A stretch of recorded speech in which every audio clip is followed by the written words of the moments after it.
what advice would you give to investors? And I think I'm really looking forward to these answers. And we have real estate, we've got sports, we've got art, we've got AI, we've got farming.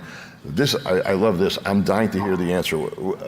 Each one of you, about 60 seconds each, and what's your biggest piece of advice to investors out there to improve their performance? My biggest piece of advice is we're all sitting here, it's 2024. Imagine we're sitting here in 2034. Everything that we all talked about here is still going to exist. Real estate's still going to exist. Sports teams are going to exist. Farming's going to exist.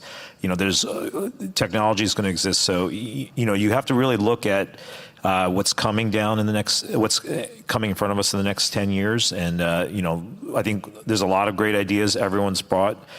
All of this is very actionable. You can go home and go to your family office and say, hey, I heard this on the stage, and this is going to be something that we should look into. And I think that would be my take-home message. Advice, huh?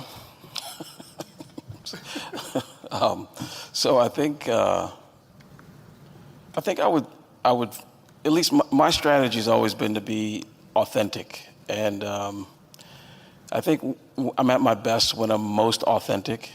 So I went out and I started a hedge fund, and I've been in private equity, and I've done all these things, but I've done my best work and had the most significant growth I've ever had in my investment career when I focused on the thing I know best, which is soccer. I can speak about it. It's authentic. It's my story. So yes, the environment is crazy, and markets go up and they go down.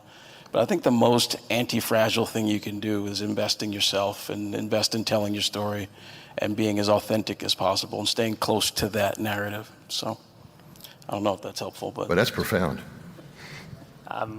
Yeah, I agree with that, and I think relationships are also very important. People will take you where you have to go, and in uncertain times, that's you have to lean on other people. I just love the concept of uncertain times, because for us, that's a Tuesday. We never feel like anything is absolutely certain.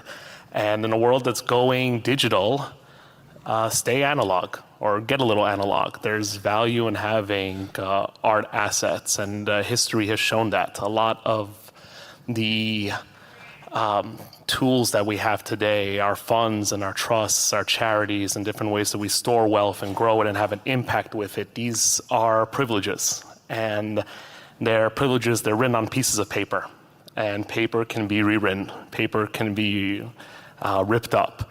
And history has shown us that no matter what change has happened in the world, at another place, or eventually once the dust settles there, even back there, there is a wealth class. And that class will desperately desire some place to store wealth, to grow it, to flaunt it even, to have an impact with it, to build a legacy around it. So it's self-actualization. And that's the greatest need that we will ever have in our lives to fulfill. Art, culture helps people fulfill that need. And among the most powerful and wealthy people in the world, there's an unlimited resource that they have to fulfill it. So we take advantage of the privileges that our respective empires afford us today, but history again shows us no empire has survived history. But their art has, and we even know about some of them today because of their art. So it's not an asset class I would ever overlook. Yeah, I think the idea of follow what you know and follow your passion is from a personal point of view, is the best thing to do. I mean, it's you can ignore the noise and focus on what you know and what you're good at, and you'll succeed, regardless of what is going on around you. So, if you're talking about personal investing, definitely go down that route. And whether it's art or sport or IT or blockchain or playing games, it doesn't really matter. I think if you're looking at the sort of more second, third generation family office where you're sitting on a very large portfolio, it's professional managers rather than an individual, then it's a slightly different way of looking at things, because these managers tend to be a lot less passionate. But they should be looking at this whole fragility that we have here and the uncertainty, both in terms of geopolitics and upcoming elections here, and what asset classes and technology are going to go, and saying, you know what, right now is a pretty good time to be diversifying.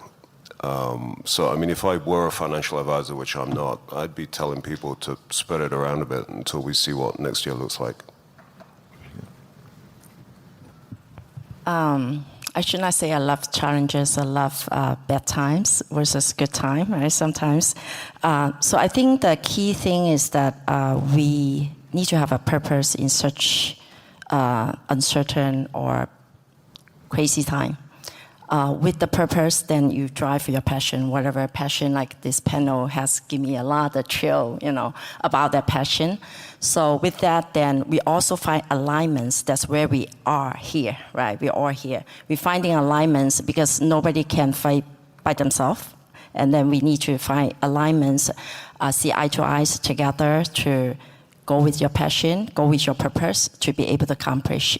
So, and then the last thing I think is the education at the same time, because you create a legacy not only in our generation, what's our purpose, and then carry the family trees, roots along, and you need education for the Gen X, Gen Z, and following. So that's how you can create a strong culture within the family, within the country, within the community, to be able to unite it together to be able to fight any of the challenges we're facing. And last is that I love this time because it's always you're finding the people fight stronger together, and then we actually can accomplish more in this period of time, and then if you focus. Thank you. Excellent. And I just want to end by briefly thanking Richard Wilson and his team of absolute superstars at the Family Office Club for putting on these meetings that, for me, I wouldn't miss them for anything. So Richard and the team, thank you very, very much.